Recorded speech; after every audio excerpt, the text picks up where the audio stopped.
Hello everybody, welcome to Sold! Exclamation point. We've had a good last 4 days, $300 in sales. Shockingly, all within 20 bucks of each other, but 300 a day is a solid day for us, so we want to keep that going. So we're very happy. We got some really cool items that we sold that I want to show you, and so let's get right into it. I don't have any long stories or anything. All right, first up is something from my personal collection that I busted a box. Tommy Lasorda with the dime in it and the stamp. 25 for this.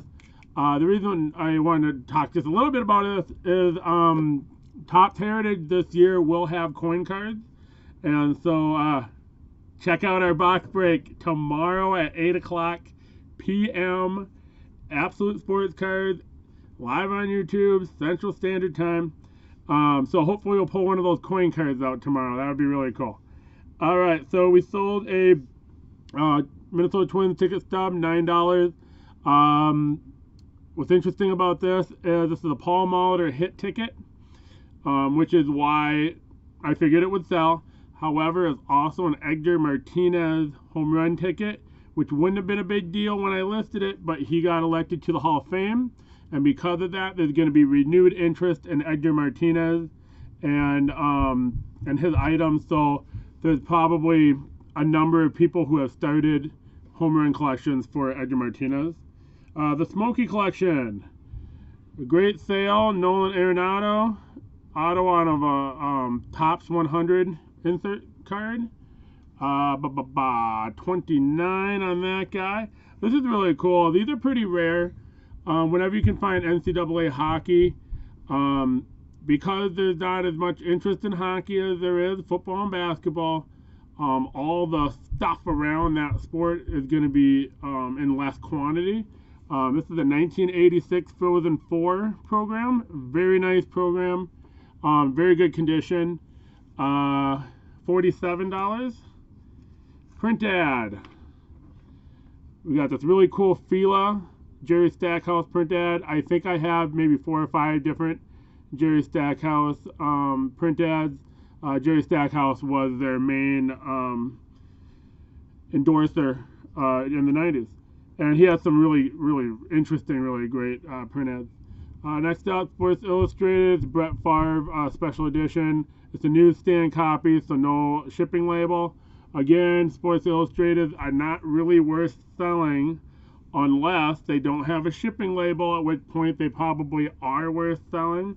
As always, just look up your comps and then decide. For me, it's $10. If for you it's $7, then it's $7. If for you it's $15, it's $15. But the no shipping labels, those are the ones that are worth looking up. There's just a few since the 70s that have shipping labels that are still worth listing. When you're starting out, just look everything up, and then you'll kind of get the hang of, oh, okay, this one's collectible. And then there's a few ones that you might not know intuitively. But, if we're doing a lot of Sports Illustrated magazines, you want to be able to know, you want to be able to peg which ones are worth selling, which ones are not, because you don't want to be looking up hundreds of magazines if you happen to get a big lot of them. So got this vintage Kokesh high school football jersey. There's no team name on it. It's great, great tag. Kokesh is not a brand I see very often. It's very simple. $19. I think I was feeling a little generous when the offer came in. But if you see these from the 80s and from the 70s, even if they're blank, even if they're whatever, they're still going to be worth 20 bucks. And so if you're into it for $2, $3, totally worth listing, totally worth selling. Nice Rawlings Breakaway jacket, or I call them warm-up jackets or throwing jackets. So the way my listing goes on these are, I don't really sell equipment, but I do make an exception for throwing jackets. I like them. I always have. So the way I list these is I go brand name, then I go baseball, warm-up throwing, pullover, windbreaker, breakaway jacket. And my listing is the same every single time. You got all the keywords in there. I'm flipping you off again. And so 18 for this. Again, I must have been feeling pretty generous.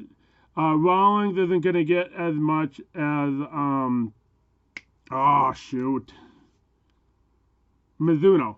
Mizuno throwing jackets, you're going to get 25 to 30, sometimes maybe even 40 if you can ascertain the kind of quality that one is.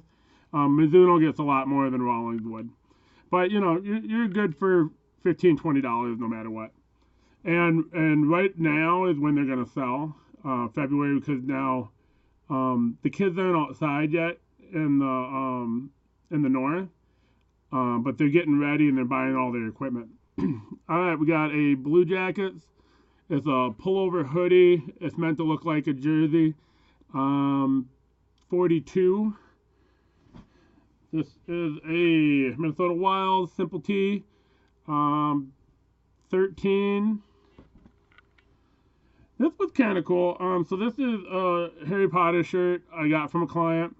Not really something I would normally buy because I would have thought that it was super common and it's relatively modern.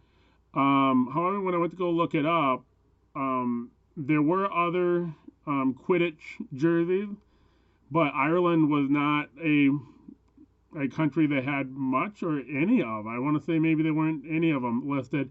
So we actually got a little more for this than you would normally think, 24. My guess also it was only sold at Universal Studios, so you literally had to go to Universal Studios to buy it. And then, you know, everybody's buying Gryffindor or whatever. You know, I've seen all the movies. My wife probably watches them at least once a year, every single one. So I end up watching them all. So I know most of Harry Potter's lore. This is a Duluth Bulldogs. What's nice about this one is all sewn, all patched, real nice condition. And we got the real great mascot logo patch on the sleeve. That is $30. This might have been one that I picked up in my thrift haul. I'm not sure. I'll know when I go ship it. In my spreadsheet, I had highlighted all the items that I got in that thrift haul. So the further away I get from the thrift haul, the less I remember which items came from that thrift haul. Yesterday, I did post an update to the thrift haul. It shows all the items I've sold, all the expenses, and what the returns has been so far. So give that a look. Tomorrow, 2019 Topps Heritage Baseball box break and giveaway. So tune in live, and if you can't catch it live, just check out the video. I will have a link to our Facebook page, and the way it works is you go to the Facebook page and you say, I'm in, let's go, let's do it. That was a cool break. I don't really care what you say, just say something, and we'll enter you into the drawing.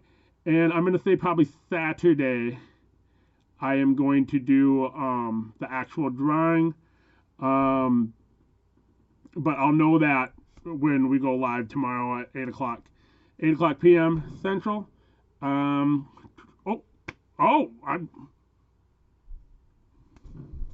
almost forgot the best item I sold.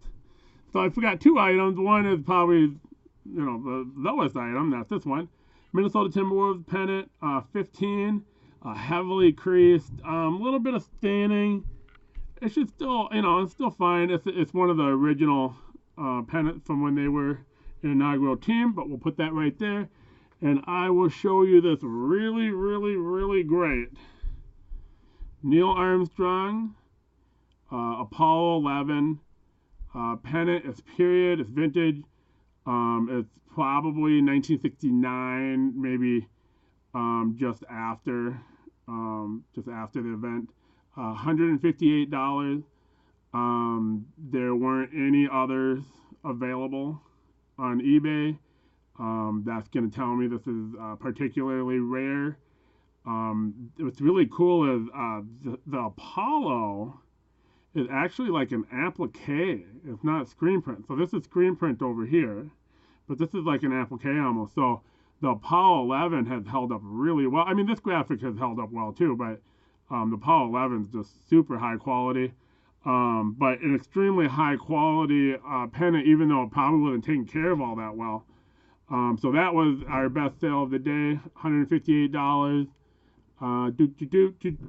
And we are out. I will see you tomorrow, 8 o'clock, for the box break and giveaway. Thank you for watching.